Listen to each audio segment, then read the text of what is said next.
Shalom, pengumuman yang pertama, ibadah online KGC Banjarbaru setiap hari Minggu jam 4 sore di channel YouTube KGC Banjarbaru. Selain ibadah, kita juga perlu untuk berdoa. Mari kita semua bergabung dalam WFA Worship from Home setiap hari jam 9 malam melalui aplikasi Zoom. Dan jangan lupa, sebagai asupan rohani kita setiap hari, kita perlu mengerjakan renungan King's Word yang dibagikan setiap pagi di grup line KGC Banjarbaru. Itu saja yang saya sampaikan. Mari kita terus bertumbuh dalam Tuhan melalui renungan, ibadah, dan doa. Selamat beribadah, Tuhan Yesus memberkati. Shalom. Wah, sehat-sehat semua nih, ya.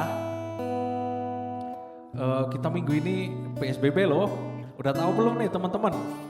Wah, kayaknya ada yang tahu, ada yang belum nih. Ya, jadi minggu ini kita tuh udah PSBB, ya. Jadi kalau yang masih keluar-keluar, tolong ya kita tahan sejenak. Untuk keluar-keluarnya, ya kita tetap bertahan di dalam rumah, ya demi keselamatan bersama. Oke? Oke.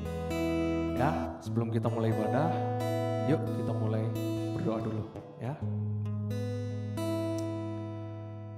Tuhan, terima kasih Tuhan atas berkat rahmat-Mu Tuhan. Kami percaya Tuhan, jika kami hari ini masih bisa ibadah, itu semua karena anugerah-Mu Tuhan. Meskipun ibadah kami online, tapi kami percaya Tuhan, bahwa kuasa-Mu, bahwa lawatan-Mu, hadirat-Mu nyata Tuhan dalam hidup kami. Kami percaya Tuhan, bahwa Engkau hadir Tuhan dalam ibadah ini Tuhan. Kami percaya Engkau akan melawat kami Tuhan, yang mengikuti ibadah Tuhan pada hari ini. Biarlah Engkau yang sertai Tuhan, Engkau yang lindungi Tuhan ibadah kami Tuhan pada sore hari ini. Dari awal, pertengahan hingga akhirnya Tuhan. Jangan biarkan roh-roh jahat Tuhan menghancurkan konsentrasi kami Tuhan dalam mengikuti ibadah Tuhan. Biarlah Engkau berkati Tuhan, Engkau sertai Tuhan tubuh, jiwa dan roh kami Tuhan, supaya bisa fokus sejenak Tuhan untuk mengikuti ibadah ini Tuhan. Terima kasih Tuhan, terima kasih Tuhan, haleluya.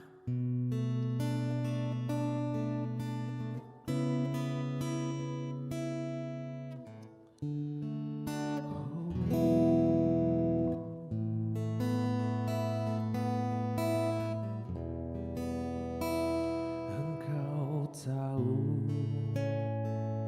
di hatiku ada sejuta rindu untuk selalu bersamamu Yesusku. Izinkan ku menyenangkan hatimu lewat nyanyian hatiku. Biarkanlah ku menyembah, walau tak dengan puisi yang indah. Biarkanlah ku menyembah, memberikan hati ini ku berserah dengan penuh kasih sayang. Biarkan Tuhan aku menyembah.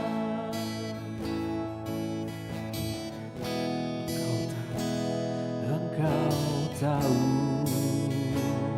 di hatiku ada sejuta rindu untuk selalu bersamamu Yesusku. Izinkan ku menyenangkan hatimu lewat nyanyian hatiku. Biar menyembah, walau tak dengan puisi yang indah. Biarkanlah ku menyembah, memberikan hati ini ku berserah dengan penuh kasih sayang. Biarkan Tuhan aku menyembah.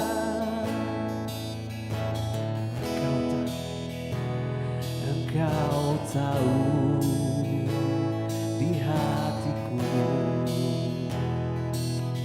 ada sejuta rindu untuk selalu bersamamu Yesusku. Izinkanku menyenangkan hatimu lewat nyanyian hatiku. Biarkanlah ku menyembah, walau tak dengan puisi yang indah. Biarkanlah ku menyembah, memberikan hati ini ku berserah dengan penuh kasih sayang. Biarkan Tuhan aku menyembah, biarkanlah ku menyembah, walau tak dengan puisi yang indah. Biarkanlah ku menyembah, memberikan hati ini ku berserah dengan penuh kasih sayang. Biarkan Tuhan aku menyembah dengan penuh kasih sayang. Biarkan Tuhan aku menyembah dengan penuh kasih sayang. Biarkan Tuhan aku menyembah.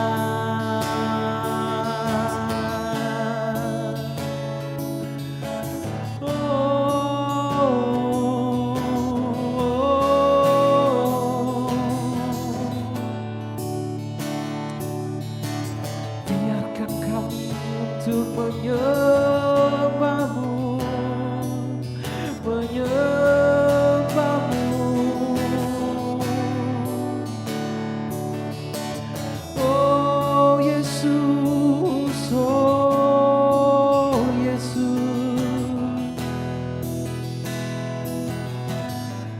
Biarkanlah kami menyembahmu Tuhan.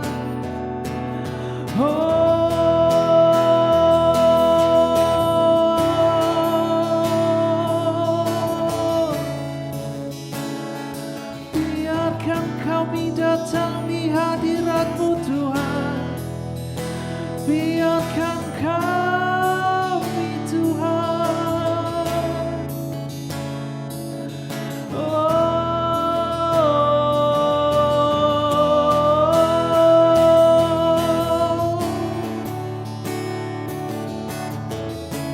Kami mau nikmati hadirat-Mu Tuhan, hadirat-Mu Tuhan.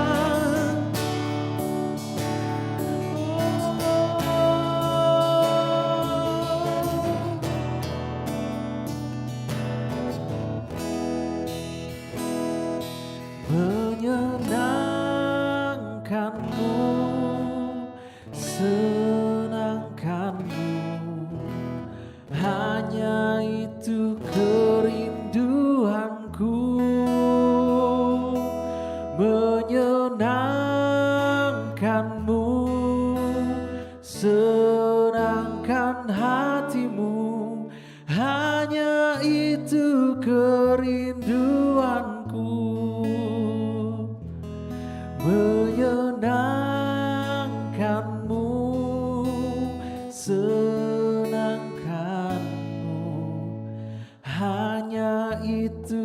kerinduanku, menyenangkanmu, senangkan hatimu, hanya itu kerinduanku, menyenangkanmu, senangkanmu, hanya itu kerinduanku, menyenangkanmu, senangkan hatimu, hanya itu kerinduanku.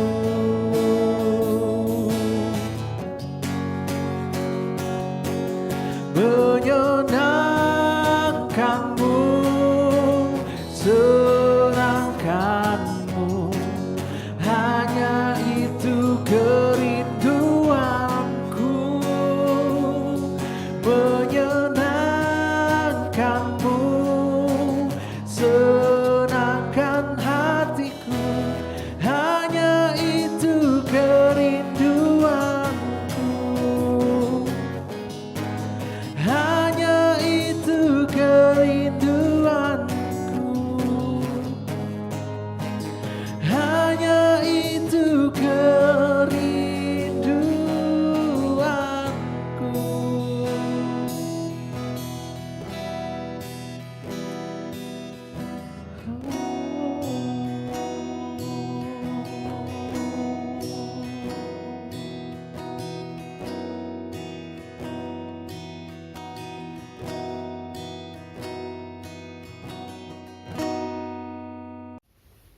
Sebelum kita merenungkan firman Tuhan, mari kita berdoa. Segala pujian dan syukur hanya bagi nama-Mu yang kudus, Tuhan. Kami berterima kasih atas kesempatan yang baik Engkau percayakan bagi kami saat ini, Tuhan. Terima kasih untuk kesempatan untuk boleh memuji dan menyembah nama-Mu. Dan saat ini, Tuhan, kami mau belajar merenungkan kebaikan firman-Mu, Tuhan Yesus. Biarlah kebenaran firman-Mu ya Bapa bisa kami pahami dengan baik, Tuhan. Hikmat-Mu dan pengertian turun atas setiap kami.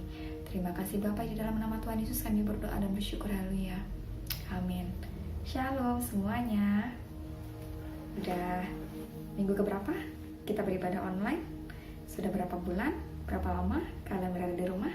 Oke.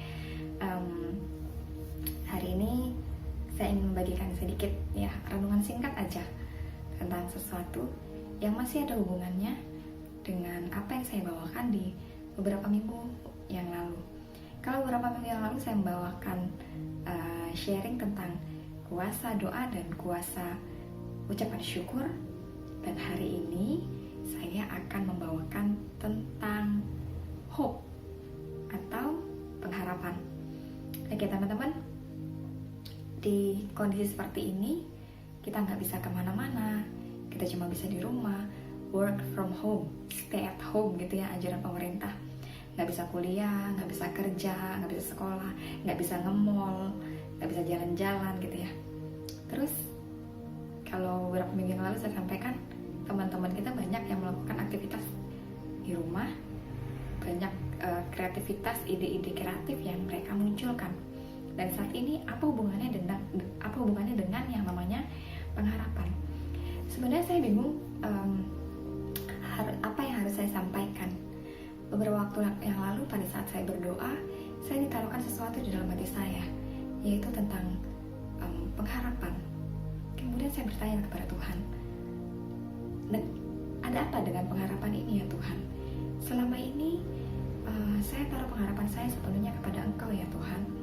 Selama ini apapun saya kerjakan, semuanya saya serahkan kepadamu. Saya bersandar sepenuhnya kepadamu ya Tuhan. Saya bilang seperti itu pada saat saya berdoa. Namun beberapa hari terakhir ini semakin kuat ingin menyampaikan tentang pengharapan gitu ya. Erat hubungannya dengan apa yang kita alami saat ini. Saya sharing sedikit tentang apa yang saya alami. Beberapa waktu yang lalu saya masih bisa bekerja, namun kurang lebih selama 1 minggu ini saya sudah libur bekerja, jadi tidak bisa bekerja di kantor karena harus PSBB. Di kota teman-teman yang lain juga ada PSBB kan ya. Teman-teman juga pasti ada yang nggak bisa bekerja di kantor, cuma bisa di rumah aja. Nah, awal-awalnya saya menjadi bingung, apa yang harus saya lakukan di rumah? Saya harus menambah penghasilan saya pada saat saya tidak bekerja di kantor gitu ya. Saya putar otak, saya harus apa yang harus saya lakukan ya Tuhan? Puji Tuhan saya mempunyai talenta sedikit di bidang memasak. Saya bisa bikin kue, saya bisa bikin makanan, beberapa menu makanan. Dan hal itu, apa yang saya buat itu bisa saya menjadikan sumber tambahan untuk penghasilan saya bisa jual itu semua. Nah, puji Tuhannya lagi, pada saat saya libur ini, saya hanya libur, bukan di PHK. Beberapa orang di luar sana, mereka bukan hanya diliburkan, bahkan mereka di PHK. Mereka kehilangan lapangan pekerjaan mereka. Saya tetap harus bersyukur, saya masih bisa bekerja nanti setelah PSBB gitu ya. Dan mereka pasti bingung, apa yang harus saya lakukan? Penghasilan tidak ada, bagaimana memenuhi kebutuhan keluarga saya? Terus yang masih belum berkeluarga seperti saya, mungkin teman-teman ada yang mikir, kalau saya nggak kerja, bagaimana saya harus memenuhi kebutuhan saya sehari-hari? Saya masih harus bayar kuliah, harus bayar yang A, B, C, D gitu ya. Masih banyak hal yang harus kita bayar gitu ya. Nah, hubungannya tentang pengharapan itu sangat besar, oke? Di dalam pengharapan itu ada yang namanya iman. Pengharapan yang saya letakkan saat ini adalah pengharapan di dalam Kristus Yesus. Saya berharap juga teman-teman juga memiliki pengharapan yang besar hanya kepada Kristus ya. Oke, pada saat kita berharap kepada Kristus, otomatis iman kita juga tertuju kepada Kristus dong, ya kan? Nah, iman ada hubungan erat dengan pengharapan. Kalau di Alkitab, kita tahu cerita tentang wanita yang pendarahan 12 tahun lamanya. Mungkin teman-teman bilang, Kak, aku udah tahu ceritanya. Kak, aku udah tahu dari awal sampai akhir endingnya bakal seperti apa gitu ya. Kenapa mesti harus dibawakan lagi tema seperti ini? Kenapa harus diceritakan lagi cerita yang saya sudah tahu? Mungkin teman-teman merasa seperti ini di rumah. Tapi hari ini saya akan ulas sekali lagi. Teman-teman nanti bisa baca di Markus 5 ayatnya itu yang ke-25 sampai ke-34. Oke, alangkah lebih bagusnya lagi kita baca bersama-sama ya. Sekali lagi Markus 5 ayat 25 sampai 34. Kita baca bersama-sama. 3, 2, 1. Adalah di situ seorang perempuan yang sudah 12 tahun lamanya menderita pendarahan. Ia telah berulang-ulang diobati oleh berbagai tabib sehingga telah dihabiskannya semua yang ada padanya. Namun sama sekali tidak ada faedahnya, malah sebaliknya keadaannya makin memburuk. Dia sudah mendengar berita-berita tentang Yesus. Maka di tengah-tengah orang banyak itu yang mendekati Yesus dari belakang dan menjamah jubahnya. Sebab katanya, asal ku jamah saja jubahnya, aku akan sembuh. Seketika itu juga berhentilah pendarahannya dan ia merasa bahwa badannya sudah sembuh dari penyakitnya.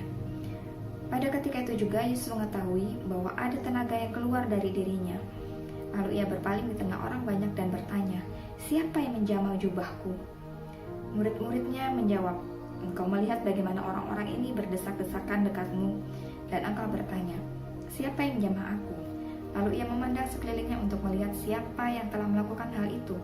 Perempuan itu yang menjadi takut dan gemetar ketika mengetahui apa yang telah terjadi atas dirinya, tampil dan tersungkur di depan Yesus dan dengan tulus memberitahukan segala sesuatu kepadanya.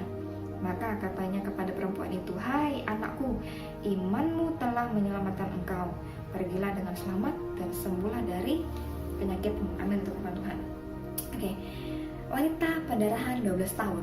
Kalau kita pikir 12 tahun itu bukan rentang waktu yang singkat ya. 12 tahun itu adalah rentang waktu yang sangat lama. Kalau saya pikirkan 12 tahun itu sama kurang lebih seperti umur saya bekerja di kantor saya. Saya bekerja di kantor saya sudah 12 tahun lebih. Itu sangat lama, banyak hal yang terjadi, banyak hal yang saya alami. Mungkin sama seperti perempuan itu, 12 tahun loh sakitnya gitu loh, pendarahan gak habis-habis gitu ya. Mungkin ia merasakan badannya sangat lemah, sulit untuk beraktivitas gitu ya. Terus apa yang terjadi? Selama 12 tahun itu ya sudah berulang kali berobat ke segala macam tabib, sudah banyak harta benda yang ia jual mungkin untuk berobat gitu ya. Tapi pada akhirnya perempuan ini nggak mengalami perubahan, dia nggak mengalami kesembuhan. Tapi pada saat ia mendengar berita bahwa Yesus ada di kotanya, dan ia tahu berita tentang Yesus, kuasa dan mujizat yang sudah Tuhan Yesus adakan gitu ya. Dan ia percaya, wanita ini percaya sepenuhnya kepada Yesus, bahwa ia berpikir seperti ini, kalau ia datang kepada Yesus pasti akan sembuh gitu ya. Ia cuma berpikir seperti itu. Terus karena posisinya sangat banyak orang kelompok bergurumuk gitu ya, terus ia cuma dari belakang Tuhan Yesus. Mungkin kalau saya membayangkan, kalau untuk divisualisasikan, mungkin badannya terlalu lemah, mungkin dia sampai tersungkur kayak gitu untuk memegang Tuhan Yesus. Ya nggak sampai, cuma yang sampai adalah ujung jubah Tuhan Yesus ya, ujung jubah Tuhan Yesus aja. Dan dia percaya, dia katakan bahwa asalku jamah saja ujung jubahnya, aku akan sembuh. Kepercayaan yang sangat besar kepada Yesus ia taruh, dan seketika itu ia menjadi sembuh. Di situ kita melihat bahwa wanita ini memiliki iman yang besar sekali kepada Yesus. Ia memiliki pengharapan yang besar, harapan bahwa pada saat ia mendekat kepada Yesus ia akan sembuh gitu ya. Harapan yang sangat besar, harapan dan iman dan rasa percaya yang sangat besar kepada Yesus bahwa ia akan sembuh. Dan itu benar-benar terjadi. Pada saat ia hanya memegang ujung jubah Tuhan Yesus, ia sembuh total. Dia merasakan tubuhnya merasa sehat, dia merasakan di tubuhnya itu sudah tidak ada lagi penyakit gitu ya. Terus apa hubungannya dengan kita saat ini, yang kita alami saat ini? Oke. Harapan yang Tuhan berikan bukan harapan sekedar omong kosong belaka gitu.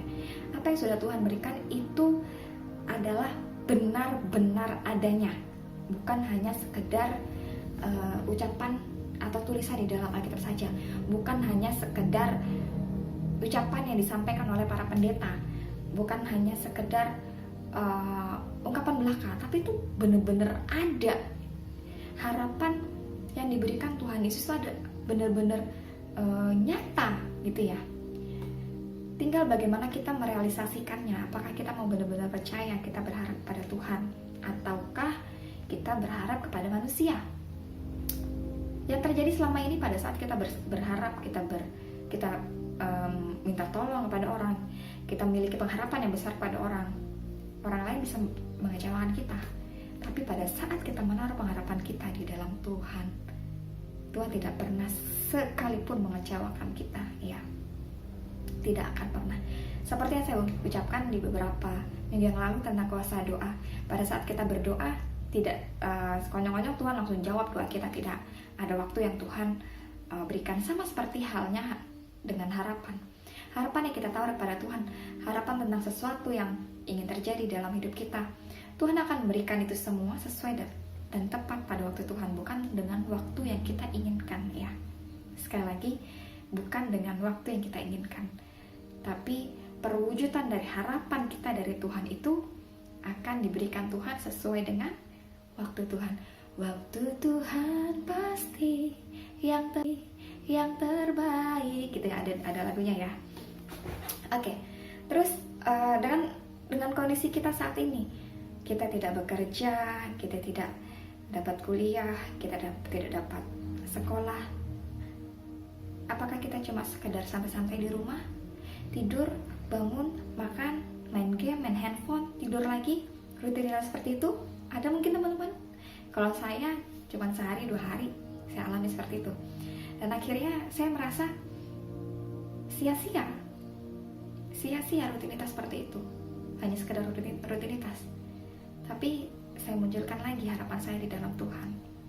Saya diletakkan lagi pemikiran-pemikiran pada saat saya berdoa. Kamu harus melakukan sesuatu. kalau kamu berharap kepadaku, kamu juga harus melakukan sesuatu. Emang harus seperti itu ya. Kita berharap pada Tuhan agar kehidupan kita bisa menjadi lebih baik. Tapi kita tidak bisa hanya dengan santai-santai saja di rumah. Kita harus melakukan sesuatu yang bisa membantu mewujudkan harapan kita itu. Ada aksi yang harus kita lakukan. Pada saat kita berharap pada Tuhan, tapi kita tidak melakukan apa-apa, itu bisa dikatakan harapan omong kosong ya. Karena apa? Tuhan yang Tuhan inginkan adalah kita bersandar, kita berharap kepada Tuhan. Oke, kita berharap pada Tuhan. Tapi pada saat Tuhan melihat kita hanya santai-santai saja di rumah, tidak melakukan hal-hal apapun, tidak melakukan kegiatan yang dapat membantu harapan kita terwujud gitu ya, Tuhan juga malas untuk mewujudkan harapan kita itu ya. Sebenarnya sangat mudah sekali untuk Tuhan mewujudkan semua harapan kita. Jentikan jari Thanos ya gitu ya, hanya seperti jentikan jari saja Tuhan bisa merealisasikan semua harapan kita. Tapi yang Tuhan inginkan kita juga melakukan aksi gitu ya. Kita juga harus melakukan kegiatan yang dapat membantu mewujudkan harapan kita. Di tengah-tengah pandemi seperti ini, harapan apa yang kita inginkan?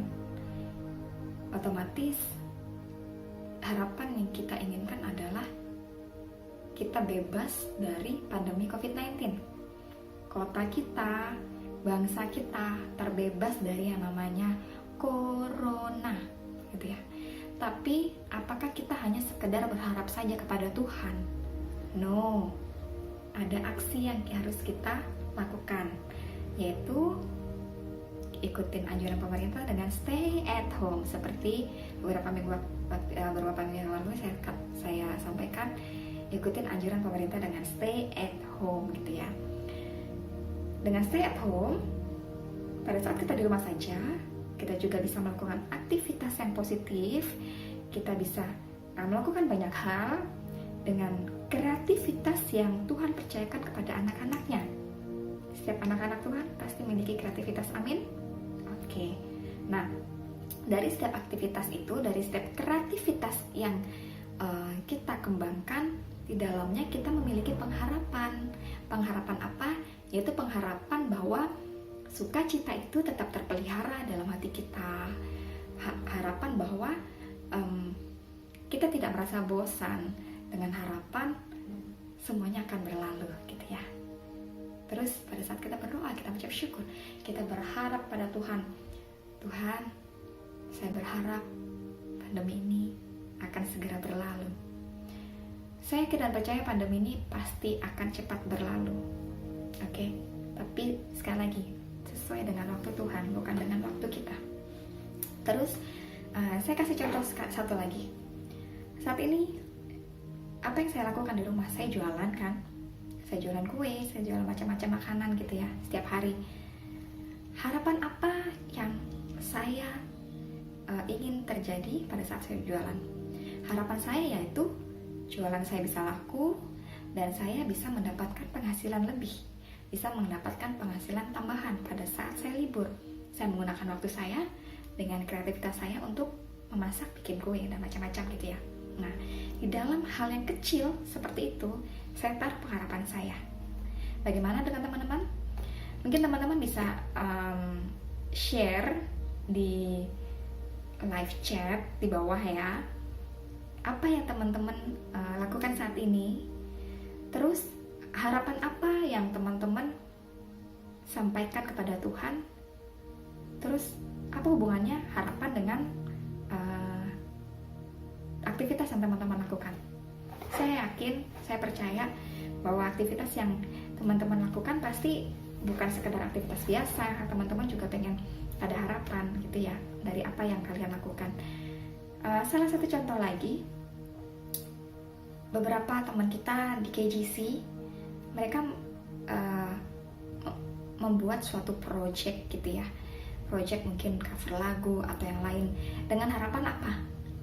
Bukan sekedar have fun doang, bukan sekedar hanya mengisi waktu gitu ya. Tapi dengan harapan, dengan waktu yang ada kami gunakan gitu ya, dengan harapan pujian ini bisa menjadi berkat untuk orang yang mendengarkan gitu ya. Banyak hal yang bisa kita lakukan dan banyak harapan yang bisa kita taruh pada Tuhan melalui apa yang kita lakukan. Sama seperti wanita yang pendarahan 12 tahun tadi. Wanita ini tadi selama 12 tahun dia tidak menyerah gitu ya. Mungkin awalnya dia belum mendengar tentang sosok Yesus gitu ya. Jadi sebelumnya wanita ini berobat ke tabib. Tabib tahu ya, tabib itu adalah seperti seorang dokter, tapi zaman dulu dikatakan seorang tabib gitu ya. Berobat dengan harapan apa? Kalau orang sakit, orang itu berobat dengan harapan ia menjadi sembuh. Mungkin pada awalnya wanita tadi berharap kepada tabib, berharap pada obat-obatan yang ia konsumsi, berharap supaya ia menjadi sembuh. Tapi tanpa ia sadari, harapan itu tidak mewujudkan hasil yang baik, tidak membuahkan hasil yang baik. Karena apa? Pada awalnya harapan itu ia taruhkan pada tabib. Namun pada saat ia mendengar tentang berita tentang Yesus, berita tentang keselamatan, berita tentang mujizat yang dilakukan Yesus, kesembuhan dan yang lain-lain, di situ mulai ada harapan lagi yang muncul di dalam hati perempuan itu tadi. Ia memiliki harapan, ia memiliki iman, ia memiliki percaya. Dia berpikir seperti ini, mungkin suatu saat kalau aku bertemu Yesus, aku akan datangin Yesus dan aku mau minta untuk Yesus sembuhkan, dan aku percaya bahwa Yesus pasti sembuhkan penyakitku. Mungkin seperti itu ya yang dipikirkan oleh perempuan yang pendarahan 12 tahun itu tadi. Dan pada saat hal itu terjadi, ia tahu ada Yesus mungkin tadi, ia tahu ada Yesus mungkin datang ke kotanya, banyak sekali orang berkerumun mengelilingi Yesus. Sangat susah untuk mendekati Yesus. Tapi apa yang ia lakukan dengan sekuat tenaga, dengan sisa tenaga yang ia miliki pada saat ia masih sakit, ia datang kepada Yesus. Mungkin tidak pada saat itu ia tidak bisa bertatapan muka secara langsung kepada Yesus, tapi dari belakang ia tahu bahwa itu Yesus. Ia cuma bilang, asal aku jamah saja ujung jubah Yesus, aku akan menjadi sembuh, aku akan tahir gitu ya, akan sembuh. Dan pada saat itu ia bisa memegang ujung jubah Yesus dari belakang. Yang ia bisa lakukan cuma itu, sampai menjamah ujung jubah Yesus saja. Dan seketika itu juga ia merasakan kesembuhan. Ia merasakan seluruh tubuhnya menjadi sehat. Ia merasakan sudah tidak ada lagi sakit penyakit. Bayangin, orang sakit cuma memegang ujung jubah. Kalau saat ini mungkin ya, kalau misalnya kita ke dokter, kita sakit, kita ke rumah sakit, kita lihat kalau dokter kan pakai baju putih agak panjang gitu ya. Mungkin nggak kalau misalnya kita bilang seperti ini, aku percaya sama dokter itu deh, nanti aku pegang ujung jasnya aja dari belakang aku sembuh. Mungkin nggak seperti itu. Mungkin saat ini kita belum pernah mengetahui, belum pernah mendengar hal-hal seperti itu ya. Yang terjadi hanya yang wanita 12 tahun ini saja gitu ya. Bayangkan hal itu bisa terjadi, itu menjadi suatu mujizat yang besar sekali. Hanya ujung jubahnya, ujung jubah kecil yang ia pegang. Bukan ia pegang tangan atau bahkan memegang wajah Tuhan Yesus, tidak bisa. Pada saat itu ya cuman yang bisa ia lakukan cuman seujung kecil jubah Tuhan Yesus ia pegang. Itu merupakan harapan yang besar melalui sentuhan di ujung jubah Tuhan Yesus. Saat ini harapan seperti apa yang kita miliki? Setiap malam kita berdoa jam 9 malam sampai jam 10 malam. Kita memiliki waktu doa bersama-sama, doa online gitu ya, bersama-sama dengan teman-teman. Di dalam doa itu tadi terselip harapan yang besar sekali untuk kota kita bisa pulih dari kondisi COVID-19, bangsa kita pulih dari pandemi ini ya. Harapan apa lagi yang kita miliki? Kita berharap agar kita bisa kembali bekerja, harapan kita bisa kembali untuk kuliah, untuk sekolah lagi, harapan kita bisa berkumpul bersama-sama di gereja, beribadah bersama-sama lagi di gereja, bukan ibadah seperti ini, tapi kita patut bersyukur meskipun dengan ibadah seperti ini kita masih bisa belajar merenungkan firman Tuhan dan kita bisa praise and worship gitu ya di rumah ya. Tapi harapannya untuk kembali beribadah di gereja itu tetap ada kan ya, tetap ada dalam hati kita, bisa berkumpul kembali, berkumpul bersama teman-teman. Oke. Harapan yang kita letakkan di dalam nama Tuhan Yesus itu bukan harapan yang sembarangan. Bukan seperti kita berharap kepada obat-obatan untuk kita konsumsi pada saat kita sakit. Bukan hanya sekedar kita berharap kepada orang tua pada saat kita mendapatkan nilai raport yang bagus, kita berharap kita dapat hadiah. Bukan hanya seperti itu, tapi harapan yang kita taruh kepada Yesus itu lebih dari hanya sekedar hal-hal seperti itu gitu ya. Harapan kita taruh kepada Tuhan Yesus sangat besar karena kita tahu kepada siapa kita berharap. Tuhan Yesus bukanlah Tuhan yang biasa. Yesus bukanlah tabib yang biasa. Yesus bukanlah orang biasa, tapi Yesus adalah sosok yang sangat berkuasa di dalam kehidupan kita. Yesus adalah sosok yang sangat besar pengaruhnya dalam kehidupan kita. Tanpa Yesus, hidup kita bukan apa-apa. Ingat sekali lagi, tanpa Yesus hidup kita tidak akan menjadi apa-apa. Mungkin orang dunia bisa berkata seperti ini, orang-orang yang di luar Kristus. Saya bisa kaya, usaha saya bisa lancar. Orang-orang di luar Kristus ya. Banyak orang-orang kaya di luar Kristus. Tapi kalau di dalam Kristus, kekayaan itu bukan hanya sekedar harta benda, tapi kekayaan sukacita di dalam hati, kekayaan hikmat dan pikiran, kekayaan akan pengetahuan kita di dalam Kristus ya. Itu hanya Kristus, hanya Yesus yang dapat memberikan itu semua. Tidak ada satu orang pun yang dapat memberikan hikmat dan sukacita yang besar kepada kita. Tidak bisa memberikan sesuatu yang bisa kita benar-benar bisa berkata wow gitu, hanya Tuhan Yesus saja. Ini saya agak kesulitan untuk mendeskripsikan bagaimana kuasa Tuhan yang sangat besar gitu ya. Mungkin teman-teman yang sudah mengalami kuasa Tuhan, teman-teman yang sudah mengalami mukjizat Tuhan pasti bisa merasakan seperti apa yang saya rasakan saat ini. Banyak sekali yang sudah Tuhan lakukan dalam hidup saya. Saya yakin teman-teman juga pasti pernah merasakan ya. Harapan yang kita taruh dalam Yesus itu adalah benar-benar harapan yang luar biasa. Tapi dengan hati yang tulus, dengan iman dan percaya kita kepada Yesus, harapan kita itu pasti akan diwujudkan.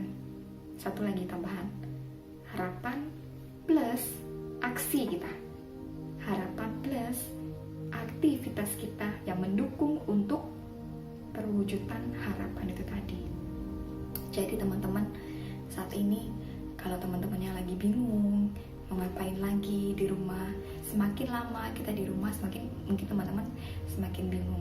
Tapi pada saat kita memiliki pengharapan di dalam Kristus, kita tidak menjadi bingung lagi. Pada saat kita berharap, Yesus memberikan kita hikmat, memberikan kita pengetahuan, sehingga kita dapat memunculkan setiap kreativitas yang kita miliki, memunculkan setiap talenta-talenta yang sudah Tuhan berikan kepada kita, sehingga meskipun kita di rumah, kita dapat menghasilkan hal yang positif. Meskipun di rumah kita bisa menghasilkan sesuatu untuk yang bisa memuliakan nama Tuhan gitu ya.